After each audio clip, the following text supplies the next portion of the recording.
Welcome to the Explainer. I want you to just close your eyes for a second. Imagine the one place where you feel completely, totally unobserved. Maybe it's just sitting in your car in the driveway after a long commute, or maybe your bedroom in the dead of night lit up only by the harsh blue glow of your smartphone.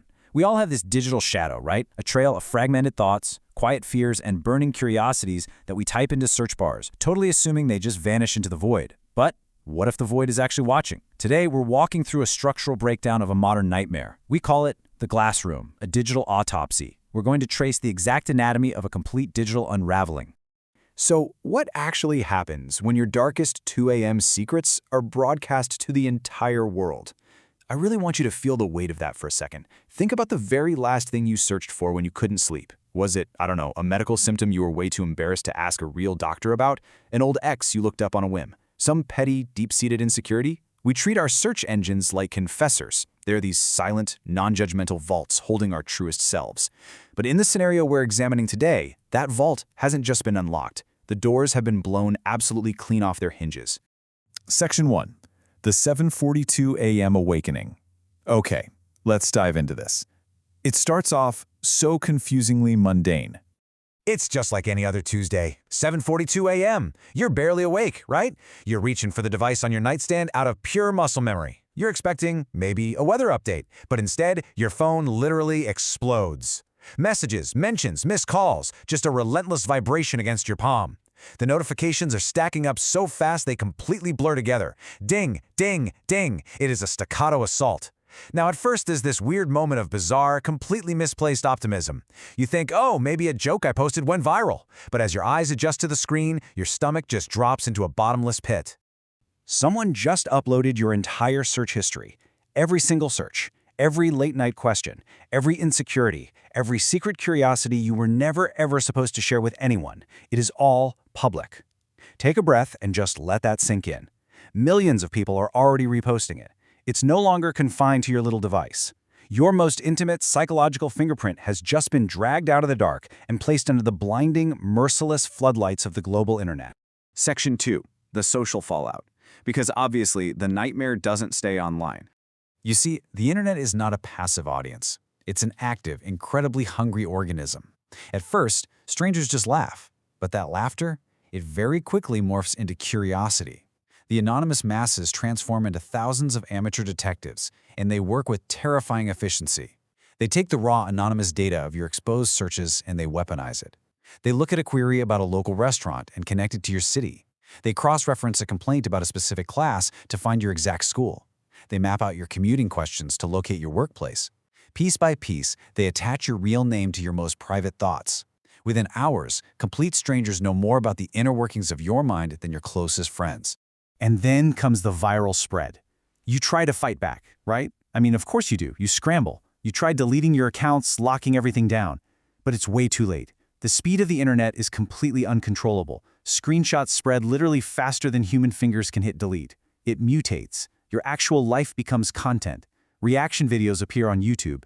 Fast-paced TikTok edits start mocking your insecurities. Memes reduce your complex human fears to cheap punchlines. There are even long, speculative threads pseudo-analyzing your psychology. Every single time you hit refresh on your browser, the nightmare has multiplied. And there is this devastating duality to the ruin. On one side, you've got the professional hit. Your boss calls, and what's really chilling is that he isn't even angry. He's just uncomfortable. He uses that sterile corporate speak saying the company is quote-unquote reviewing the situation. Your livelihood is suddenly on the line. But the quieter, honestly far more agonizing tragedy happens with the people you actually love. Your friends stop texting normally. Some pretend not to notice, forcing this unbearable elephant-in-the-room awkwardness into every single interaction. Others just quietly distance themselves, fading away like ghosts. And the most tragic part of the whole shebang, most of these searches aren't even illegal. They're just deeply, profoundly personal. But it doesn't matter. The damage is done. Section 3. Enter Truth Finder. Actually, scratch that. It's more like a targeted attack now. The psychological toll absolutely alters your physical reality. You stop going outside. Every stranger you pass feels familiar, and you're constantly wondering, do they know? But locking your physical doors doesn't stop a digital threat. This is no longer just a simple leak. It's a relentless escalation. Whoever's doing this didn't stop with your browser history. The attacks start coming in waves. Wave 2 drops, your private emails to your doctor, your spouse, your bank. Then wave 3 hits, your location history, mapping out literally everywhere you have physically stepped foot. And then, terrifyingly, wave 4, voice recordings. Audio you didn't even know was being captured is now playing on speakers halfway across the world. They are ripping your digital life apart, piece by piece, until there is just nowhere left to hide. Now, what's really interesting about this is the branding of the attacker. Every single one of these devastating uploads, every piece of your ruined life, ends with the exact same signature, the same anonymous username, Truthfinder. It implies this twisted, self-righteous crusade. They don't see themselves as a villain at all. They see themselves as an auditor of your soul. And they are completely, terrifyingly faceless. Section 4. The Inside Threat. It's late at night. You're completely exhausted, running on pure adrenaline and fear. In the dark glow of your monitor, you decide to open the latest leaked file just to see what they took this time. You double-click the file. It opens. And you realize it's a screen recording of your own laptop. And this brilliantly illustrates the true horror lying in the timeline. Think about it. The initial leak began at 7:42 a.m. The social ruin took hold hours later.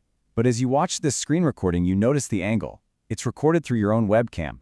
You check the timestamp. The video was filmed yesterday, long after the breach had already begun. Which means whoever is doing this is still inside your devices. Let that sit in the silence for a moment. You aren't just looking at the aftermath of a robbery. The thief is actually still in the house, watching you watch them. Section 5. The Futile Escape. A cold, primal panic takes over, the kind that completely bypasses logic. You suddenly realize the very glass and metal boxes you rely on every day are basically loaded weapons pointed right at your head. So you execute what we're calling the panic protocol. Step 1. You physically destroy the hard drive, literally smash it. Step 2. You delete every single app on every remaining device. Step 3. You violently yank the router right out of the wall, killing the Wi-Fi. You plunge yourself into a digital dark age. So the crucial point is, for a few exhausted hours surrounded by shattered electronics and dead cables, you convince yourself you've finally cut the cord, you've stopped the bleeding, you breathe, you actually try to sleep. But the modern world is a web, right? And we're caught in it in ways we don't even remember. The next morning, you wake up. The router is still unplugged. The laptop is still in pieces on the floor. But across the room, on a device you completely forgot to disconnect, a notification appears on your smart TV. The screen glows, a black background, white text. A single sentence just waits for you in the center of the glass room you built for yourself. We still know what you searched last night. It leaves us with a chilling realization. In an age where literally everything is connected, from our phones to our cars to the televisions sitting in our living rooms, is true disconnection even possible anymore?